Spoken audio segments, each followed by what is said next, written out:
Las personas encarceladas son más vulnerables a la pandemia de COVID-19. Y cuando hablamos de mujeres en prisión, vemos que ellas especialmente están bajo un riesgo que es evitable. Pero los gobiernos no hacen suficiente. ¿Es el COVID-19 una sentencia de muerte para las mujeres tras las rejas? Esta es la pregunta de la organización WOLA, que discutiremos en Ellas Hoy. Bienvenidos. WOLA promueve los derechos humanos en América Latina. Vamos a revisar su informe que explica la vulnerabilidad de la población femenina en los centros penitenciarios de la región y que las condiciones en las cárceles, tanto para hombres como para mujeres, son alarmantes. Hay hacinamiento, infraestructura en ruinas, condiciones sanitarias deficientes. Cuando el coronavirus entra a las cárceles es una verdadera crisis y la situación es especialmente delicada para las mujeres. La gran mayoría están encarceladas por ofensas de bajo nivel y en muchos casos en prisión preventiva.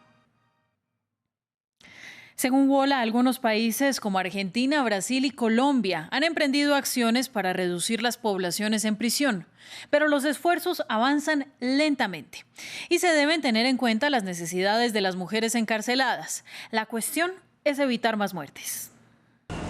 A medida que el COVID-19 se propaga en las cárceles, las personas privadas de la libertad, hacinadas y sin cuidados sanitarios se enfrentan a la muerte. Y eso son personas que tienen históricamente una mala alimentación, entonces tienen defensas mucho más bajas. Entonces un virus, con la fuerza que tiene este virus, puede impactar de manera muy grave en esta población. El caso de las mujeres es especialmente delicado. Para empezar, reciben menos ayuda desde afuera. Uno va a la cárcel el día de visita a la cárcel de hombres y ve una larga cola de mujeres que son madres, hermanas, primas, novias, esposas, que les llevan alimentos, cigarros, ¿no?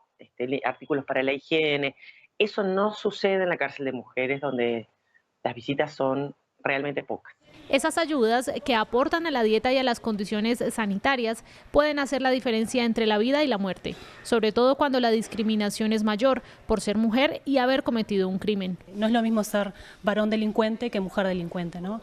Hay un estigma mucho mayor en cuanto a la mujer porque ha roto con muchos papeles que la sociedad le asigna, de buena madre, de buena esposa, de buena vecina.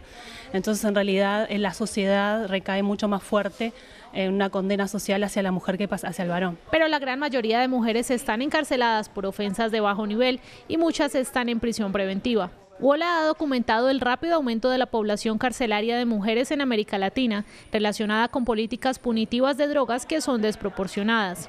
Una realidad que, sumada al riesgo de contraer coronavirus, no solo las deja a ellas desprotegidas, también deja indefensas a sus familias y a sus comunidades. La Oficina de la Alta Comisionada de las Naciones Unidas para los Derechos Humanos pidió a los gobiernos actuar para evitar más muertes. Las autoridades deberían examinar caminos para liberar a aquellos que son particularmente vulnerables al COVID-19, como los reos enfermos y los mayores, para reducir drásticamente a la población de las prisiones y que el distanciamiento físico sea posible, se debería también considerar la liberación de los presos poco peligrosos. Una forma de ayudar es dar casa por cárcel, indultos o reducción de penas para mujeres que son mayores de 60 años o discapacitadas, sufren enfermedades crónicas, están embarazadas o amamantando, tienen hijos menores o familiares a su cuidado, están en prisión preventiva o por delitos no violentos, están llegando al final de su condena o son mujeres trans y en mayor riesgo de encarcelamiento inhumano.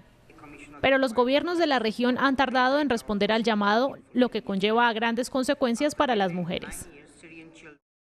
Para el análisis nos acompaña una de las autoras del reporte de WOLA. Ella es Teresa García Castro, asociada principal del programa Mujeres, Políticas de Drogas y Encarcelamiento para Asuntos Latinoamericanos. Teresa, gracias por acompañarnos en Ellas Hoy. Muchas gracias a ustedes por la invitación, Ángela. Bueno, ustedes plantean en el reporte que, entre otras cosas, la solución es reducir la población carcelaria femenina. Pero ¿por qué se dificulta tanto aplicar esa política en América Latina? Estamos hablando de indultos, de casa por cárcel y también de la reducción de la sentencia.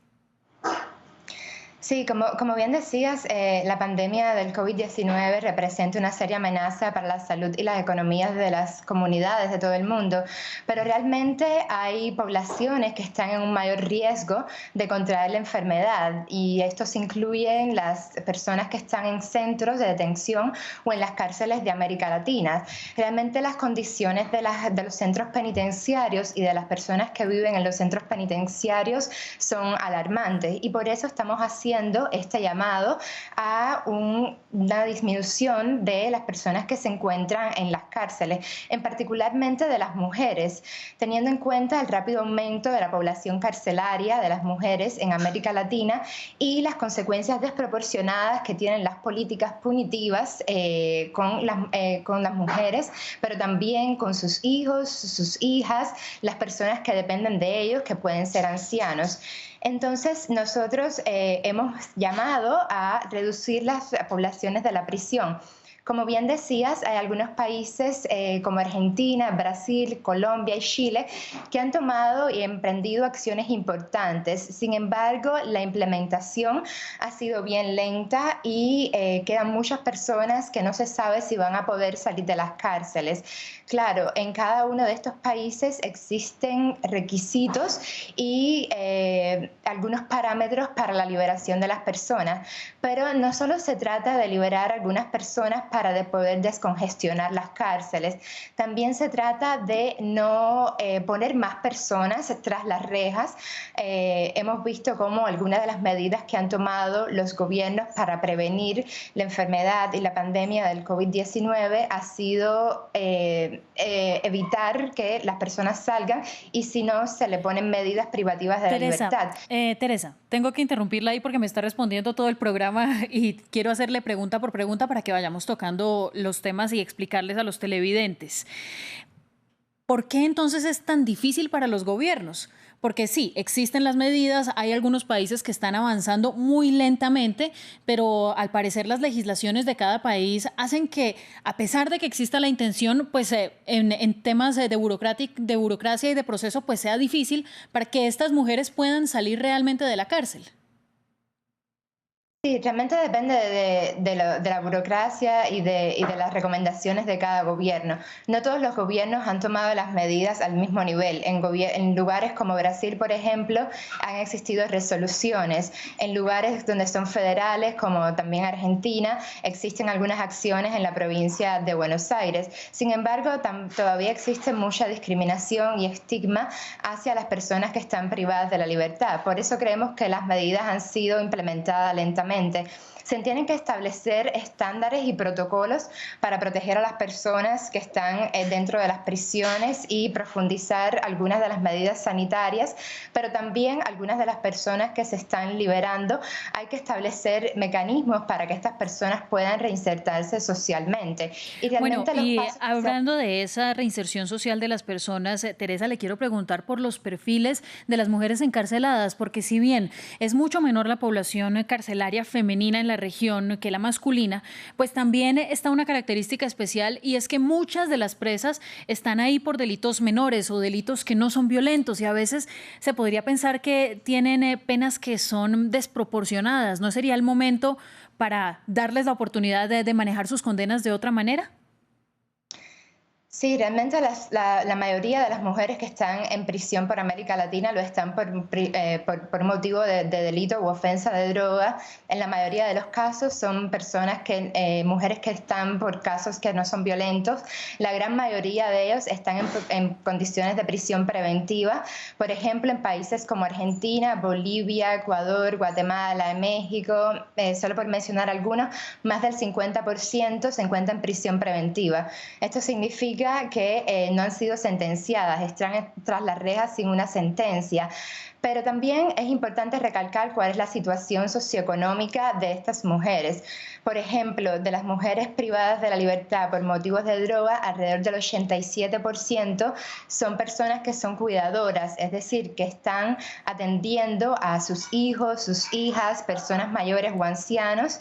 Alrededor de un 56% son víctimas o testigos de violencias domésticas. Alrededor del 25% son madres solteras. Es decir, son personas que se han visto en situaciones de delitos, sin embargo, que no representan una gran amenaza para la sociedad. Realmente no son personas que son violentas, son personas que se vieron en situaciones de conflicto con la ley, pero como bien dices, sí existe una oportunidad para darle un segundo chance, para liberarlas y que puedan reencontrarse con sus familias y reinsertarse en la sociedad. Bueno, y una última pregunta muy rápidamente, Teresa, y son dos casos que me interesan especialmente por su vulnerabilidad. Las mujeres que son mayores de 60 años y las mujeres que son maternas en las cárceles, o peor aún, que tienen a sus hijos menores en las guarderías de las cárceles. ¿Por qué la importancia de que ellas vayan a casa?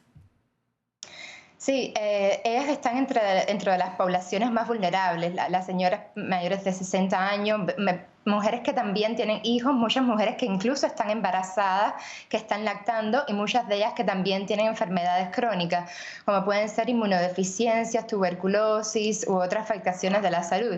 Realmente en las cárceles no hay condiciones para estas madres, no hay condiciones para que estas mujeres que tienen condiciones agravantes y que se pueden ver aún profundizadas por la situación del COVID-19 puedan estar allí. Por eso urge que estas personas salgan. También son otras personas que presentan otras vulnerabilidades, como pueden ser personas trans.